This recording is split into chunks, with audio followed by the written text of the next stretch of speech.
Alors, bonjour tout le monde. J'espère que vous allez bien avec cet état de confinement. J'espère que vous gérez bien. Nous allons commencer aujourd'hui la deuxième partie du cours, notamment la sécurité informatique avancée. Et le premier chapitre que je vais vous donner sera intitulé comme suit, donc étude d'une solution de sécurité e-commerce, le commerce en ligne, qui est un sujet très sensible puisque certains services de sécurité sont toujours affectés à cause des attaquants ou des pirates, donc notamment la confidentialité, qui en même temps touche aussi l'intégrité des données. Alors, le protocole le plus utilisé dans ces transactions sur le web, c'est le protocole SSS. Donc, ce cours sera divisé en trois parties. Dans la première partie, nous allons voir, comme vous le voyez ici, donc les principes théoriques d'un protocole sécurisé, comment on sécurise un protocole. Ensuite, nous allons passer à un TD, bien sûr, en utilisant deux algorithmes qui nous permettent d'arriver à à ce système sécurisé ou bien à cette sécurisation, donc notamment le MD5 ou bien les SHA. Donc, nous le ferons sous forme de TD. Et puis, nous allons donc étudier le protocole SSH. D'accord? Alors, pour débuter, et puis pour ne pas trop faire une vidéo trop longue, nous allons limiter seulement à 20 minutes. Vous avez ici le principe théorique d'un protocole sécurisé. Alors, avant tout, il faut donc mettre en avant les acteurs. Alors, quand on parle de transactions sur Internet, vous avez deux ou trois acteurs. Voilà. Un premier acteur qu'on va appeler le client et un deuxième acteur qu'on va appeler le serveur marchand. Ça veut dire là où vous faites vos transactions. Donc, soit c'est une banque, vous faites des transactions bancaires, soit c'est un site de e-commerce qui propose une plateforme où vous allez saisir vos données bancaires. Alors, vous avez ici trust. Trust, cela signifie que la relation doit être de confiance. OK?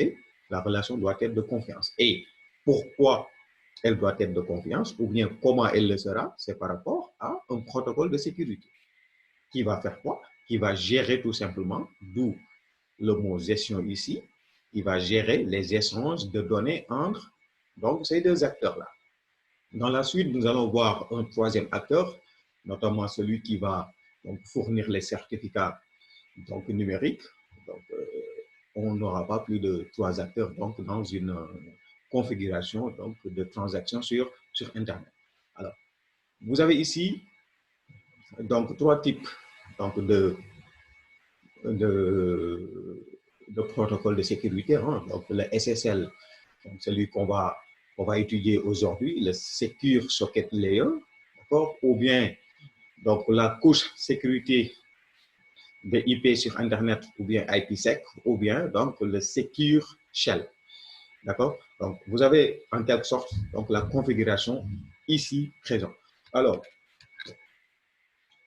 comment se passe cette transaction-là? Alors, vous avez ici à gauche un résumé du diapo précédent. Des données sensibles qui vont passer par Internet entre deux acteurs. Et pour que ce soit sécurisé, il faut un protocole de sécurité. Voilà. Donc, je vous ai dit tout à l'heure que il faut de la confidentialité. Donc, ça peut être géré par ce qu'on appelle le chiffrement. D'accord? On va chiffrer le message. Donc, quand vous chiffrez un message, cela suppose que vous vous transmettez des clés. D'accord? Vous n'avez pas le choix. Hein? Voilà. Donc, les clés doivent être dans les messages et ils seront tout simplement cryptés. Donc, on appelle ici le chiffrement. Entre qui? Entre le serveur marchand et le serveur client. Nous allons voir les types de clés dans le diapo suivant. Alors, c'est la transmission de la clé qui est le pilier de la sécurité. Pourquoi? Parce que c'est lors de cette transmission qu'un attaquant peut donc capter le message. Donc, une fois capté, il pourra certainement le déchiffrer ou bien arriver à lire donc, le message. D'accord? Alors, un troisième niveau concerne la certification. Donc, la certification, c'est quelque chose qui est relatif au serveur marchand. Donc, il va donc s'enregistrer, si c'est une banque, si c'est un site en ligne ou bien un opérateur téléphonique, il va s'enregistrer au niveau d'un organisme qu'on va appeler l'organisme de certification, Certification Authority, le CA notamment. Donc, quand un serveur marchand est certifié au niveau d'un organisme reconnu par tout le monde, on peut dire qu'il est tout simplement de trust. D'accord? Alors, c'est le troisième niveau donc, de cette sécurité de transactions sur Internet. Alors, l'intégrité des données doit être à cheval. À cheval entre quoi? Entre le serveur marchand et le serveur client. D'accord? Si vous avez une banque, par exemple, donc un client peut prétendre être quelqu'un qui n'est pas un, peut prétendre être donc votre client alors qu'il ne l'est pas. D'accord? C'est pour cela que donc, les données échangées doivent être intègres, donc qui ne seront pas donc, violées. Alors, le transfert, donc, ce sera la sécurité du canal. Donc, sécuriser le canal de telle sorte que cette transmission de clés soit faite de manière donc, sûre et sécurisée.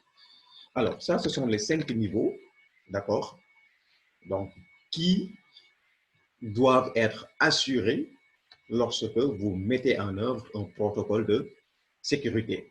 C'est ce qu'on a appelé ici les principes théoriques d'un protocole de sécurité. Alors, si on continue ici, donc tout le temps, vous aurez donc, la relation client-serveur-marchand, d'accord? Donc, le client émet, le serveur marchand reçoit, ou bien aussi c'est le contraire, hein, parce que quand vous demandez donc une requête, notamment, il va falloir que l'on vous réponde. Donc, la relation est bidirectionnelle. Donc, l'un peut être émetteur-récepteur, l'autre peut être émetteur-récepteur. Mais le cas le plus critique, pourquoi on étudie donc, les attaques sur les réseaux, c'est que la transmission des données se fait sur ce réseau, donc notamment sur Internet, qui est donc un milieu où donc la sécurité est très sensible. Alors, ici, nous avons la problématique du chiffrement et de la transmission de la clé. D'accord? C'est l'étape la plus cruciale lors de la mise en œuvre d'un protocole de sécurité. Alors, comment ça se fait? Au niveau du client, pour assurer l'intégrité, pour assurer donc l'intégrité ici, pour assurer donc son identité, d'accord? Et plus tard, sécuriser le canal, qu'est-ce qu'il va faire? Donc, il va donner tout simplement un message chiffré, comme vous l'avez vu donc d'ailleurs l'année passée. Hein? Donc, un message chiffré composé par deux entités. D'abord, la méthode utilisée et puis la clé. D'accord? Il y a la méthode utilisée et puis la clé. Donc, le serveur marchand doit recevoir un message sécurisé, donc avec cette même méthode, puisqu'il faut connaître la méthode pour pouvoir décrypter le message, et également la clé.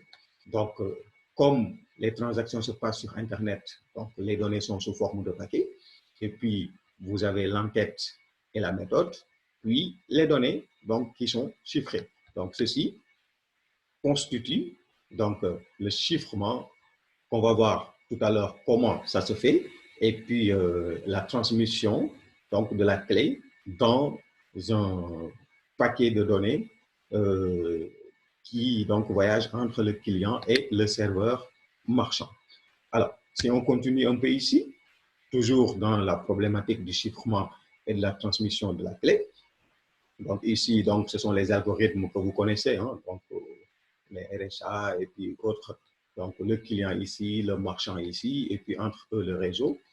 Donc vous avez donc deux types de méthodes.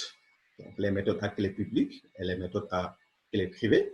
D'accord? La clé publique qui est connue de tous, mais la clé privée qui est donc connue tout simplement du client et du serveur marchand. Donc, lors donc, de la transmission, il faut fréquemment changer donc, les clés pour que donc, les attaquants ou bien les pirates ne puissent pas donc considérer ou bien remarquer qu'il y a une constante au niveau de cette transmission. Voilà, parce que dans un réseau, donc les signaux, vous ne pouvez pas les cacher. Donc l'objectif, c'est de faire de telle sorte qu'un signal récupéré ne puisse pas être décrypté. Et les signaux, ils passent donc par les serveurs, par les routeurs, etc., etc. Donc ça, ce sont la méthode avec laquelle on assure donc cette transmission de la clé. D'accord? Alors, si on continue un peu ici, nous arrivons au troisième niveau. D'accord? Donc, je retourne un peu ici. Vous avez le chiffrement, d'accord, qui va assurer la confidentialité des messages. Et puis, vous aviez la transmission de la clé, d'accord, qui est le pilier de la sécurité. OK? Le pilier de la sécurité, ça veut dire que la clé, même si le signal qui transporte la clé est donc capturé par un tierce personne, donc elle ne peut pas être déchiffrée. Maintenant, le troisième niveau, c'est l'identification des extrémités. L'identification des extrémités. Donc, les extrémités sont le client et le serveur marchand. Et entre les deux, vous avez la communication. Donc, pour qu'il y ait le trust dont je vous parlais tout à l'heure, OK, il faut donc quelqu'un qui est neutre. Voilà, quelqu'un qui est neutre. Donc, quelqu'un qui est neutre, c'est quelqu'un qui est chargé d'émettre des certificats. Des certificats, un certificat, qu'est-ce qu'il fait? Il sanctionne donc une nature, donc une compétence. Donc, lorsque un serveur marchand est certifié, cela veut dire qu'on peut donc lui faire confiance. Donc, les certificats, c'est des documents électroniques qui sont destinés à donc assurer de manière sûre qu'un serveur marchand donc est de confiance. Un serveur marchand, c'est le site sur lequel vous allez faire votre achat. D'accord? C'est le site d'une banque, c'est un site e-commerce, c'est le site de votre opérateur téléphonique où vous payez vos factures, par exemple, etc., etc. D'accord? Donc, l'identification d'extrémité se fait à travers donc, une certification du serveur marchand et parfois du client. Mais c'est plus requis au niveau du serveur marchand que du client. Alors, comment ça se fait? Donc, vous avez le couple, hein, donc le couple mythique Alice et Bob. Hein. Donc, ici, on vous présente un scénario où donc, vous avez une communication donc, qui n'est pas très sécurisée. OK? Donc, Alice, quand il envoie, lorsque le canal n'est pas très sécurisé ou bien le transfert de la clé n'est pas assuré de manière sécurisée, un attaquant qui s'établit ici avec un MITM, par exemple, qui réussirait à s'introduire dans votre réseau, d'accord? Qu'est-ce qu'il va faire ici? Quand Alice envoie sa clé, qu'est-ce qu'il fait l'attaquant? Il envoie à Bob sa clé à lui. OK? Il envoie à Bob sa clé à lui. Donc ici, on peut dire qu'il n'y a pas d'intégrité. OK? Donc le message d'origine a été violé. Alors, qu'est-ce qu'il fait? pensant qu'il a la clé de Alice, donc il met sa clé dans le message et lui envoie. Donc l'attaquant ayant cette clé et cette clé, donc constitue des paquets donc vers donc Alice. OK? Donc ici, Alice lui envoie sa clé et puis lui, il envoie à Bob sa clé à lui. D'accord? Il envoie sa clé à l'attaquant. L'attaquant utilise maintenant sa clé à lui et l'envoie à Alice. Et actuellement, les données s'échangées passent toutes par l'attaquant. Ainsi, vous avez donc une transmission en clair. Si c'est des comptes bancaires ou bien des mots de passe de connexion dans un serveur marchand, il a tout et il peut faire tout à sa place. C'est pour cela qu'ici, on vous montre comment donc l'identification d'extrémité est importante. Maintenant, comment cela se fait, cette identification d'extrémité, pour éviter donc la situation de tout à l'heure. Donc, voici une configuration qui permet cela. Donc, lorsque le client envoie, ici, donc vous avez toujours le couple client-serveur, qu'est-ce qu'il fait? Il prend donc le message M, où il va donc prendre une portion aléatoire ou bien arbitraire. Une portion aléatoire, ça veut dire une partie du message. OK? Une partie du message. Lorsqu'il prend une partie du message, il le met dans une fonction qu'on appelle une fonction de hachage. Ici, vous avez deux exemples, le message digest 5 et le secure hash à algorithme 1. Secure hash algorithme 1. Donc, ces deux algorithmes, nous allons les étudier donc, lors du conseil court, lors d'un TD. OK? Donc, que fait donc, une fonction de hachage? Il prend une portion aléatoire du message d'origine et il en fournit une portion fixe, ce qu'on appelle notamment le condensé. Donc, en anglais, digest. OK? Donc, que doit donc justifier cette condensée du message? Il doit être fidèle au message d'origine. OK? Et puis, cela doit être confidentiel. Donc, le serveur marchand, via le canal, reçoit ce message et avec la clé donc privée, peut maintenant décrypter ce message. Alors, ici, même si vous avez un hacker qui écoute, donc avec ce système-là, il ne peut pas donc déchiffrer tout simplement le message. D'accord? Alors, un exemple d'envoi de message, hein? D'accord? Un exemple d'envoi de message. Alors, vous avez ici donc un message d'origine, ok, sur lequel donc on calcule un digest. Le digest, c'est le condensé, hein? D'accord? Le digest, c'est le condensé. Donc, il a une valeur. Donc, c'est la première étape. Donc, Alice, sur son message, donc, calcule une condensée qu'on appelle digest, qui est une valeur.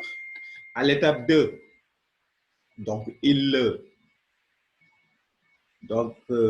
chiffre ce digest avec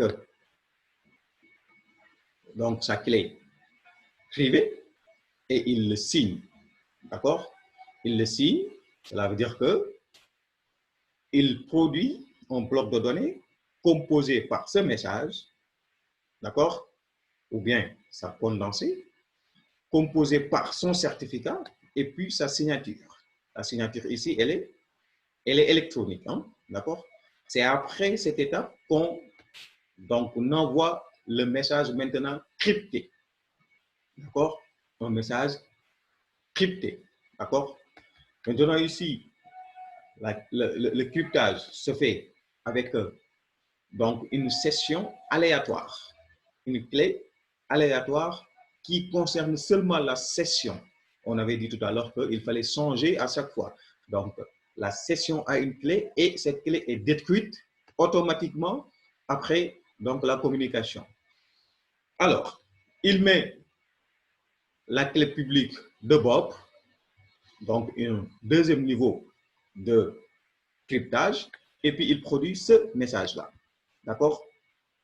Ce message-là. Donc, vous avez ici la condensée de la clé de la session. Vous avez le message crypté, vous avez le certificat crypté et vous avez la signature cryptée. Donc, ici, donc, vous avez 4 blocs de portions de messages qui composent le paquet et qui est donc intégralement crypté. Donc, même si un pirate parvient donc à capter le signal, donc il va donc passer beaucoup de temps pour faire le décryptage de ce message. Donc, non seulement il a donc à connaître les deux clés, donc ce qu'on appelle ici la Condensed Wrap Session Keys. Donc, le message, il est lui crypté, d'accord? Donc, il a été produit donc un digest venant du message d'origine. Le certificat de Alice est crypté et sa signature électronique donnée donc par l'autorité de certification aussi est cryptée. Alors, que fait Bob? Bob, il reçoit tout simplement ce message-là. Ici, elle doit maintenant le décrypter. Ici, comme ça a été crypté par la clé de Bob, donc il fait un décryptage des clés de la session. D'accord? Pardon, de la clé de la session. Et puis, il prend tout simplement le décryptage du message en connaissant la méthode et donc la clé utilisée par Alice. D'accord? Voilà. Donc, il reste quoi? Il reste le certificat crypté et la signature cryptée. Donc, une fois ces deux parties décryptées, donc il reste le message signé, le certificat et la signature. Donc, le message crypté avec la fonction de hachage, vous sortez le digest, ça veut dire la condensée.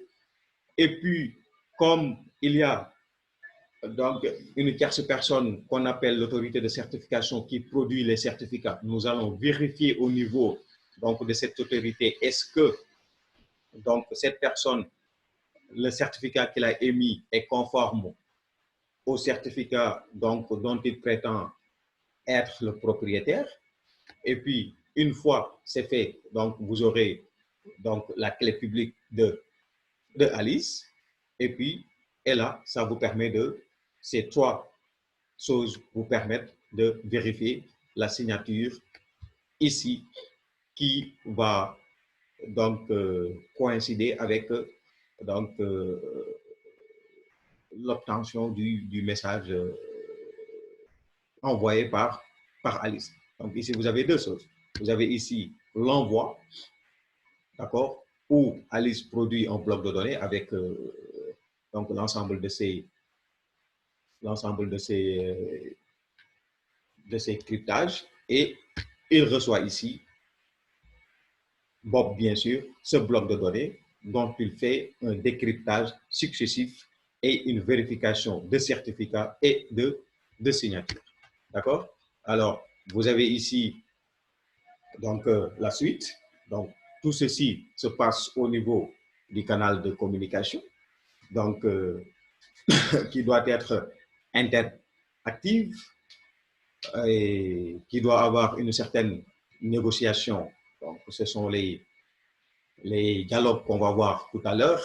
Et puis, la segmentation permet tout simplement donc, de sécuriser chaque segment des blocs de données. Et puis, à la fin, la fermeture de la session. Donc, ce qu'on a fait tout à l'heure sous forme de schéma, donc, vous l'avez ici, donc, en forme beaucoup plus détaillée. Donc, une première phase de négociation, d'accord, handshake en anglais, permettant à Alice et à Bob d'utiliser leurs certificats et leurs clés privées pour s'identifier et échanger un nombre appelé secret partagé ou bien master secret. D'accord? Alors, Alice et Bob utilisent ce secret comme MS pour déterminer les clés qui seront utilisées lors du transfert des données. C'est la clé de la session. D'accord? Les données à transmettre sont divisées en enregistrements. D'accord? Chaque enregistrement étant protégé individuellement, cela veut dire que ici, on évite tout simplement donc, ce qui se passait au niveau des fragments IP où la vérification était faite seulement sur le premier segment. D'accord? Ici, donc chaque enregistrement, ça veut dire le message, il est découpé en plusieurs segments et chaque segment est appelé enregistrement et on protège chaque enregistrement. Alors, des messages spéciaux protégés sont utilisés pour la fermeture de la connexion. L'existence de cette phase empêche un attaquant de forcer la fermeture et ainsi de tronquer le message. Donc, voici les 4 niveaux pour la sécurité du canal de communication qui donc permet d'assurer donc un transfert fiable des clés. Alors, si on continue un peu ici, donc c'est un petit résumé ici du texte de tout à l'heure. Alors, Alice envoie, Bob lui demande est-ce que vous êtes certifié et il lui envoie un message avec donc un message certifié, ce qui lui donc montre que il a été donc certifié. D'accord? Et puis, ce dialogue-là, c'est ce qu'on appelle une négociation qui est interactive et nous avons une sorte de segmentation des données. Donc, c'est ce qui est représenté ici. Je rappelle que nous sommes toujours dans les principes théoriques d'un protocole sécurisé. Donc, pour l'étude du SSL, ce sera tout simplement, d'accord, ce sera tout simplement une application ou bien une étude de cas, donc concernant le protocole SSL spécifiquement, d'accord. Et puis pour les algorithmes donc de hachage, nous allons voir donc le MD5, le SSA1, d'accord. Alors ici, c'est toujours la même chose. Donc Alice envoie un hello, d'accord. Donc Bob lui envoie donc le certificat avec ce nom-là. Et puis, Alice lui envoie donc quelque chose qui est cette fois-ci signé. Tout à l'heure, ce n'était pas signé. Ce nom-là permet donc d'envoyer quelque chose qui est signé. Ici, il y avait tout simplement un certificat, d'accord? Tout simplement un certificat avec le Master Secret. Ici, le EMS, c'est Encryption Master Secret. Ici, en plus donc, du certificat, le message est maintenant signé. Donc, à la fin, il y aura une vérification de signature. Alors, si je continue un peu ici, donc nous sommes toujours dans la sécurité du canal et puis au niveau de la segmentation, d'accord? Au niveau de la segmentation. Donc là, vous avez un dialogue qui ressemble au dialogue TCP/IP. Donc, c'est toujours le dialogue entre Alice et Bob. Vous avez, pardon, c'est toujours entre Alice et Bob, vous avez ici de l'interactivité, de la négociation et de la segmentation. Donc, l'enregistrement, c'est s'assurer de l'intégrité du message en temps réel. D'accord? Chaque enregistrement est protégé de manière individuelle. D'accord? Chaque enregistrement. Et puis, vous avez ici, donc, le bloc de données avec les champs qui ressemblent à des champs donc d'un paquet IP1, donc la longueur, le numéro, le type, la donnée et le MAC. D'accord? Le MAC qui n'est pas une adresse MAC ici. Donc, Message Authentication Code. Donc, chaque enregistrement a un MAC. Chaque enregistrement, il a un MAC. D'accord? Alors, comment ça se passe? Donc, Alice envoie à Bob un message. C'est certainement donc un login et un mot de passe. Hein? Donc, il lui envoie un certificat s'il est identifié. Alors, une fois il lui envoie un certificat, donc lui, il répond avec donc ici donc un message non seulement certifié, mais aussi signé. Donc, Encryption Message Master Security. Et après seulement, donc les échanges de données vont commencer. Donc, le premier type, la première séquence et sa donnée. Premier type, deuxième séquence et sa donnée, etc., etc. Et chaque séquence, il est individuellement ou bien chaque enregistrement est individuellement protégé. D'accord? Ça, c'est au niveau de la segmentation. Et ici, on entre dans le Secure Socket Layer, ça veut dire le protocole SSL. D'accord? Donc, pour ne pas trop vous surcharger, je vais vous laisser avec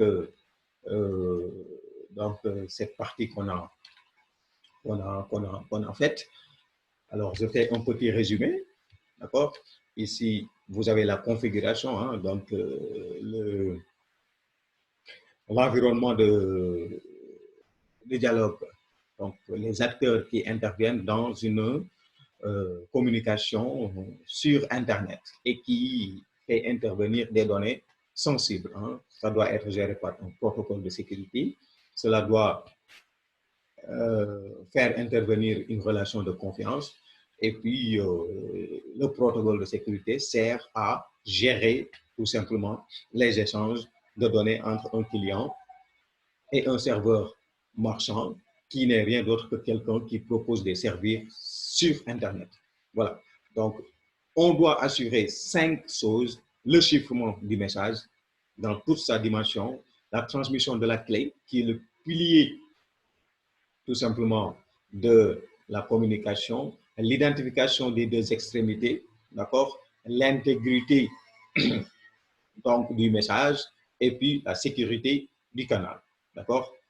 Donc ici vous avez le chiffrement et la transmission de la clé, d'accord, avec des méthodes pardon, et des clés, ok.